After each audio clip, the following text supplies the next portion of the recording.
Hey, I wanted to give you guys just a little update on Tomas's treatment. We're 9 months into treatment, and we talked about that this treatment might take 24 months. And I think that we're right on track. I still think, we haven't even put braces on the teeth yet. And I still think that we have 15 months, maybe even 18 months of braces. But in 9 months with no braces, you have made some incredible progress. And I'd love to show you what's happened in those 9 months.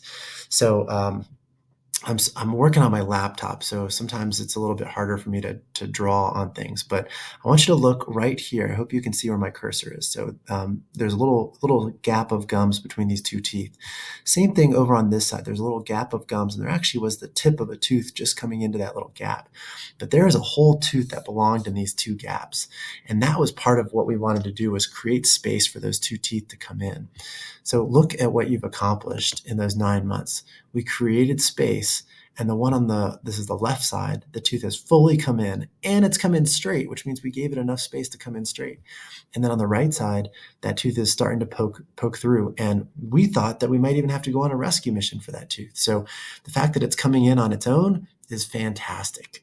So that is one really, really awesome bite change. Second really awesome bite change is a little harder to see, but if you look way back here in the back right, we had upper teeth that were to the inside of lower teeth, and we call this a posterior crossbite. Posterior crossbites are really unhealthy bite relationships, and they can lead to people having problems with their jaw joints. And so by doing the expander and making the upper jaw bigger, we got rid of that posterior crossbite. Now you can see that all the upper teeth are to the outside of the lower teeth. So that's a huge change too. A third really great bite change was something that we call bite opening. So when you look at the upper front teeth when we started, how much they're overlapping these lower front teeth vertically, they're covering almost all of the lower front teeth. You can barely see these two lower front teeth right here.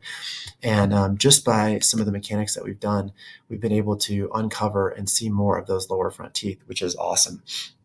So three really, really great bite changes there, and there's actually a fourth one as well. So when we look at the right side, I want you to look at these two molar teeth right here and see how the upper molar tooth has a whole little, we call it a cusp, a mountaintop that's in front of the lower tooth right here. Well, that mountaintop really belongs where this one does, right in the middle of the lower tooth. And if you look at where we are now, it's pretty much that mountaintop right in the middle of the lower tooth. So four great bite changes, all from one appliance and wearing some rubber bands. That's the power of wearing the rubber bands with this appliance. And we've gotten our impacted tooth to begin to come in right here. So really, really awesome changes. The next time we see you, we'll be putting braces on, and we'll be starting to make this look good. And then we'll try to, finish efficiently within about a year and a half of braces. So just wanted you to be able to see all that progress that you've made, and just remind you about our keys to success as we move into braces. One of them is keeping teeth clean. The second one is don't break things. So don't break any brackets. That depends more on kind of what you're eating. And then the third one is following instructions. So we may still wear some rubber bands as we go into braces. I haven't quite decided on that yet. And it'll depend a little bit on what it looks like when I see you. But if we wear some rubber bands, we'll still want, you want to follow instructions and wear them as prescribed. So anyway, hey, appreciate you guys. Tomas, you're awesome. Really love getting to know you a little bit. We'll get to know you better as we see you a little bit more in office in the future.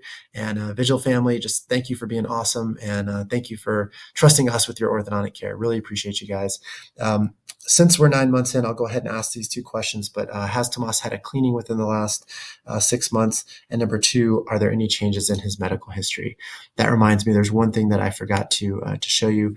We talked about this a little bit when he was in the office, but Mom, I wanted you to be able to see it. So right here, this is on the very back teeth that have come in.